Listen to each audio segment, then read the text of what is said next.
All right, hey people. Today is March 12th, 2022. My name is Chris Lucas. I'm just doing a quick show. I'm going to do a longer show in about 20 minutes about Ukraine and everything, but I just want to do this one real quick. And hello to everyone out there watching. Yeah, let me just play this clip of Alex Jones. Why is President Trump coming out? Oops, shoot, I forgot to do the screen share.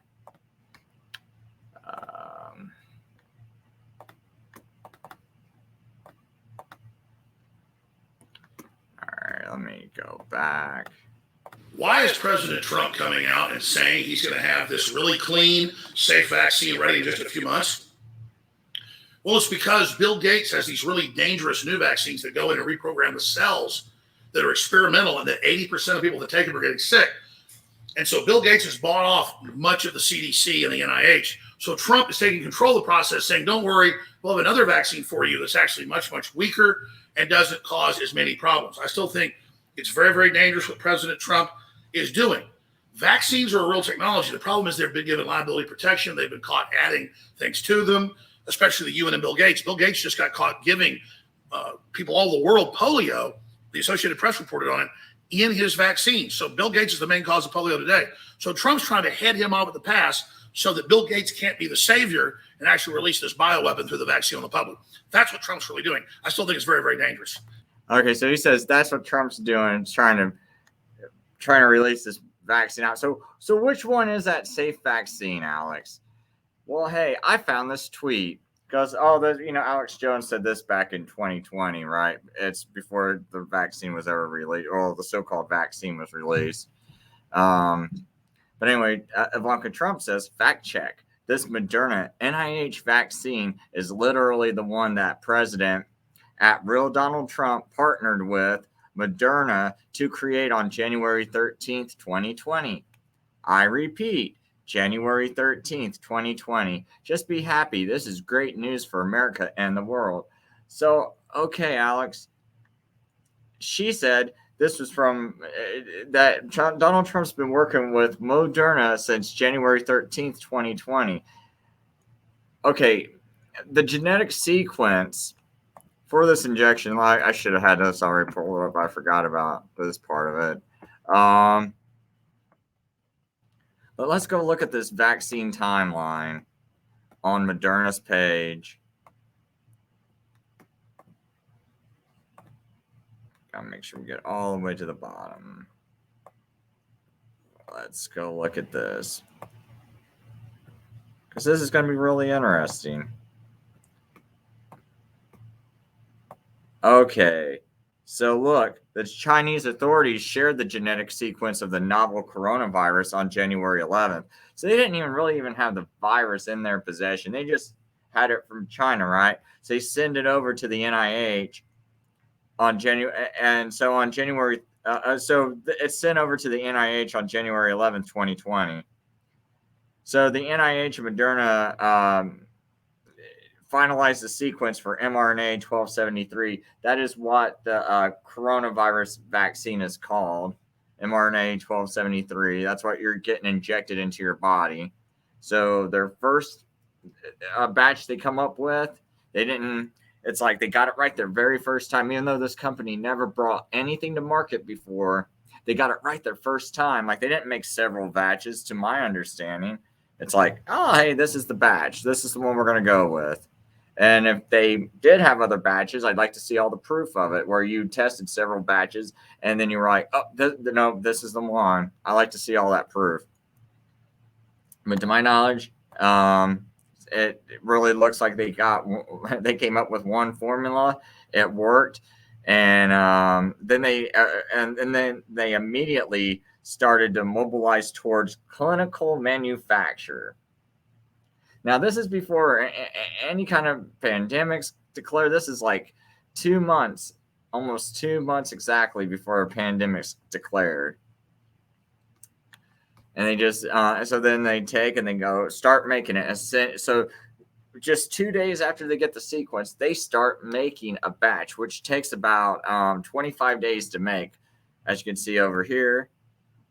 It's 25 days to make it. First clinical batch of mRNA 1273 was completed a total of 25 days from sequence selection to vaccine manufacture.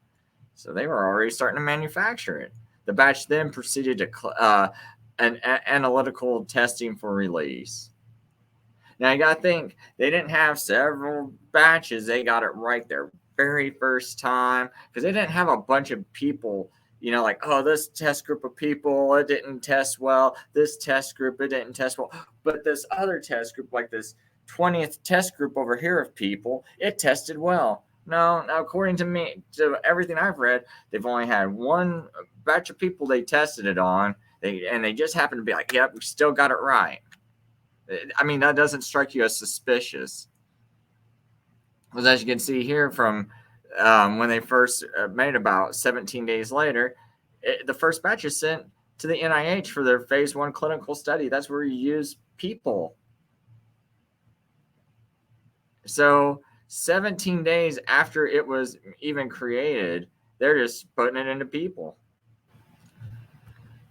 So I'm not going to go too long on that.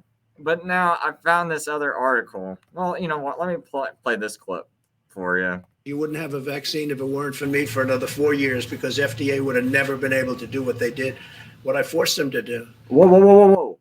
What was that you said? Forced them? You wouldn't have a vaccine if it weren't for me for another 4 years, because FDA would have never been able to do what they did, what I forced them to do. And Pfizer and others even decided to not assess the results of their vaccine. In other words, not come out with a vaccine until just after the election. Just kind of thought that was interesting. And then I'll just kind of bring this up. Bill Gates and Donald Trump have flu vaccine meeting in Oval Office. So that says this article is 4 years ago. And it's off this website called Prep for That. So 4 years ago, this guy named Jim Satney wrote this article about Bill Gates and Donald Trump have a flu vaccine meeting in the Oval Office. Bill Gates claims that President Donald Trump, the most outspoken vaccine safety president in history, is suddenly on board with a universal flu vaccine. Gates, one of the world's largest vaccine philanthropists, says he discussed the premise of the universal flu shot with Donald Trump last month in the Oval Office. Gates described the premise of a universal flu vaccine as American innovation. Gates conveyed to Trump that pushing a universal flu vaccine would essentially be added to the president's legacy. You should associate yourself with American innovation. Wouldn't you love to have the universal flu vaccine be something that really got kicked off and energized by you? Gates said during the Oval Office meeting. Gates claims that President Donald Trump is super interested in the concept of such a robust undertaking. He says that Trump was so excited by the idea that he summoned FDA Commissioner Scott Gottlieb into the conversation via phone. According to Gates, the president asked Gottlieb about the idea of a single vaccine that could prevent seasonal viruses as well as prevent pandemics. Hey, Gates says there's a universal flu vaccine. Is that crazy? Gates says President Trump stated to Gottlieb. Gottlieb responded by telling the president there was some good work underway, but he'd need to look into it. Gottlieb has confirmed that he did indeed speak to President Trump and Gates regarding the matter. However, he wouldn't confirm what was said. With a number of states pushing for mandatory vaccine legislation. So that's really weird. They all started doing this push up under Donald Trump, right when Donald Trump's talking about meeting Bill Gates about a universal flu vaccine.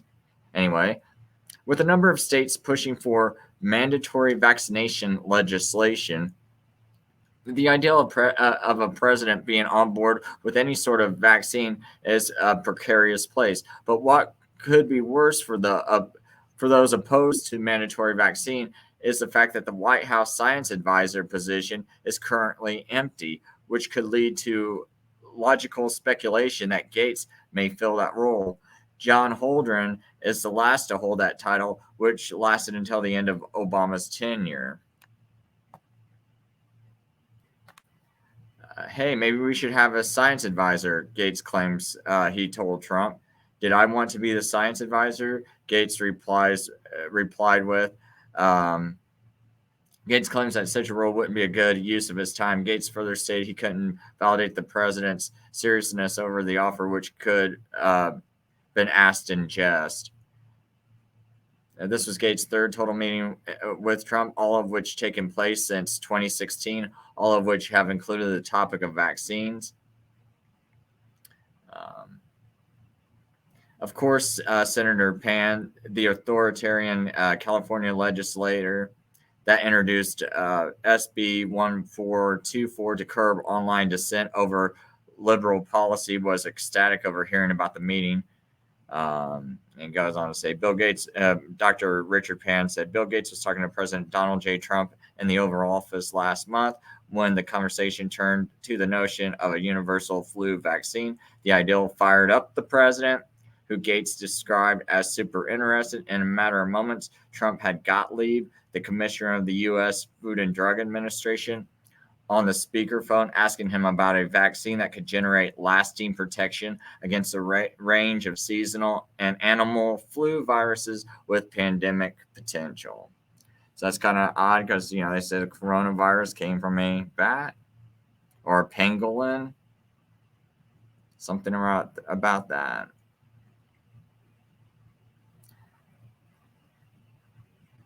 So I'll just kind of leave this article in the show notes. Try to put. I know I got it in the Odyssey show notes. I don't know if I put it in the YouTube show notes, but anyway, I just kind of wanted to run that by. I thought that was kind of interesting that this person wrote this whole article 4 years ago, so it would be about 2018, and one thing I'll finish this off with is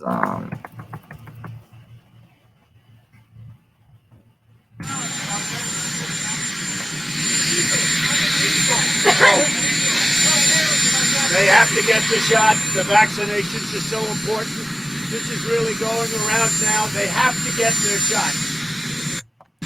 So just remember, these people were asking Donald Trump, and they asked him on April 26, 2019, because this was going into effect 2018, 2019. They were pushing legislation to make vaccines mandatory, and some Jews and a couple other groups were like pleading with Donald Trump, hey, please stop them from doing this. And Donald Trump responded by saying they have to get their shots. It's too important. And measles, everybody knows the measles is not as deadly as COVID-19 or scary. So if you got to get it for the measles, you got to get it for COVID-19 since we destroyed everybody's life. You couldn't even hold your grandmother's hand in some places as she's dying because COVID-19 is too scary. You can't go see her, can't go visit her. Can't go see your grandparents in their last days or your mother or maybe even your own child. And so if measles is going to be mandatory, you better believe the COVID-19 is going to be mandatory. And, oh, yeah, Trump said I wouldn't mandate it. But you know what? He can also say, oh, states' rights and have all the states mandate it. He never said he was going to do anything to stop it.